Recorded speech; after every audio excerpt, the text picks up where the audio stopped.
Bab 2100. Dalam sekte setan 7 jiwa. Tidak banyak desain yang rumit di benda ini, hanya kata jiwa yang tertulis di atasnya. Benda ini adalah token yang diberikan Fedrisu dari sekte setan 7 jiwa padanya. Sekte setan 7 jiwa juga merupakan sekte tertinggi dan khusus membina ilmu sihir kemelekatan jiwa. Ketua Iblis, yang juga salah satu jenis dari kemelekatan jiwa, berada dalam ruang lingkup penelitian sekte setan 7 jiwa. Saat berada di keluarga Y, penatua dari sekte setan 7 jiwa, Fedrisu pernah berutang budi pada dirinya sendiri, dan dia masih belum pernah menghubunginya. Kali ini, Erikin berencana untuk memanfaatkan budi ini.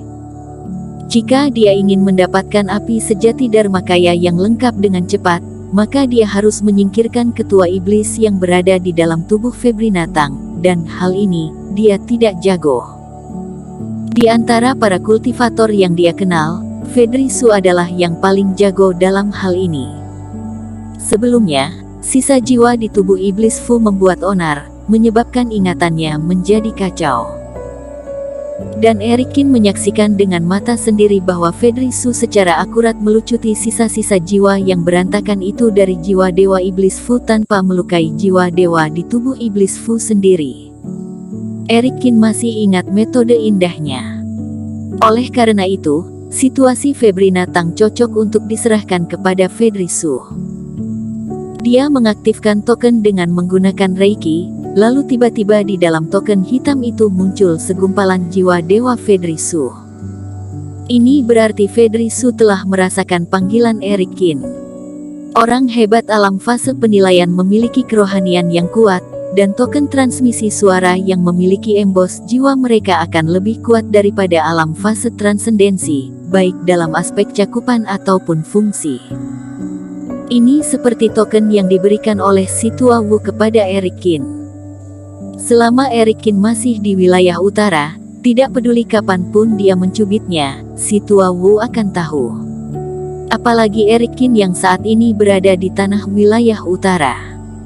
Tidak berjarak terlalu jauh dari sekte setan 7 jiwa. Saat ini, di dalam sebuah aula di sekte setan 7 jiwa.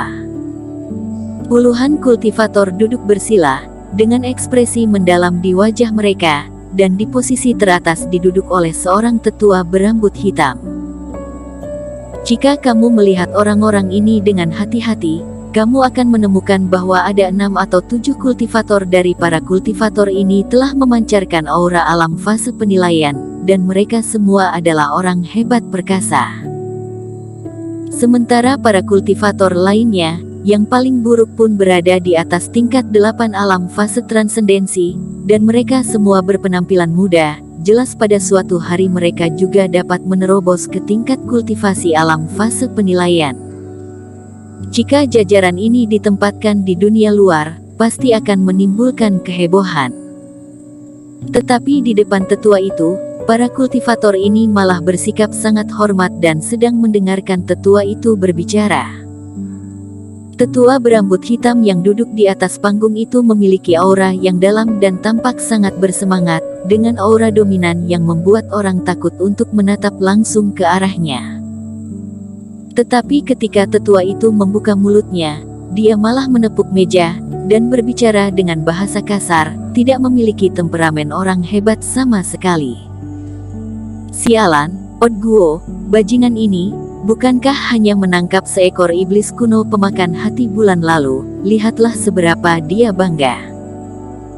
Benda ini sih memang agak langka, tetapi meskipun kualitasnya bagus, itu paling banyak bisa mencapai tahap awal dari alam fase penilaian, namun sekte memujinya hanya karena ini, yang benar-benar konyol.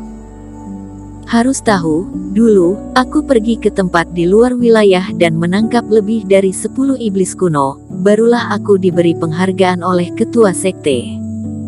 Apakah sekte sudah roboh sampai titik seperti ini?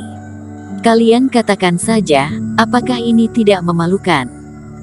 Tetua itu menepuk-nepuk meja di depannya dengan marah, dan membuat seluruh istana guncang dan bergetar. Semua orang menundukkan kepala, tidak berani mengatakan apa-apa, dan sebenarnya juga tidak perlu berbicara. Master Guru hanya ingin melampiaskan emosinya, dan tidak meminta mereka untuk merespon. Hal semacam ini bukan pertama kali terjadi dalam beberapa dekade terakhir, dan mereka sudah sedikit terbiasa. Tetapi berbicara tentang itu, tetua memang telah menangkap lebih dari 10 iblis kuno saat itu, tetapi itu semua adalah iblis biasa, dan kejadian itu sudah berlalu lebih dari 100 tahun. Dalam 1 abad terakhir, aliran Odguo telah berjalan dengan sangat lancar. Mereka terus-menerus menangkap berbagai kemelekatan jiwa aneh dan diberikan ke sekte untuk diteliti dan dipraktikkan. Jika terus seperti ini, tidak hanya aliran kita akan tidak bisa mempertahankan posisi 3 aliran jiwa teratas dari sekte setan 7 jiwa, kita bahkan akan jatuh ke 4 aliran jiwa terbawah. Apa yang kalian lakukan sepanjang hari? Aku baru-baru ini kurang beruntung dan tidak bisa menangkap kemelekatan jiwa yang aneh, jangan-jangan kalian juga tidak pernah menemuinya. Setelah selesai melampiaskan amarahnya ke arah sekte, tetua itu mengarahkan tombaknya ke kerumunan di bawahnya lagi. Kali ini, para murid ini bahkan menundukkan kepala mereka dengan semakin rendah. Master Guru sedang marah, dan tidak ada orang yang mau menyentuh bencana ini. Sekelompok sampah. Tetua itu berkata dengan marah, hanya lebih dari sebulan sebelum sekte menghitung kontribusi setiap aliran jiwa.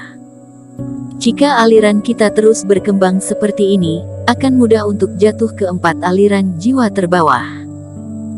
Pada saat itu, sumber daya sekte, hak, dan bahkan wajah kalian, semua akan hilang. Aku tidak peduli kalian memiliki alasan apapun. Pokoknya, jangan ada orang yang berlatih lagi di bulan ini. Kalian semua pergi mencari berbagai macam kemelekatan jiwa untukku dengan sekeras mungkin. Jika ada yang bisa mendapatkannya, aku akan menerimanya sebagai murid sejati. Murid sejati. Setelah tetua itu selesai berbicara, banyak kultivator dengan mata berbinar. Meskipun Master Guru telah menerima banyak murid, tetapi murid sejati sebenarnya hanya ada 1 orang, dan orang itu bahkan sudah meninggalkan sekte dan pergi berkeliling di dunia sejak lama.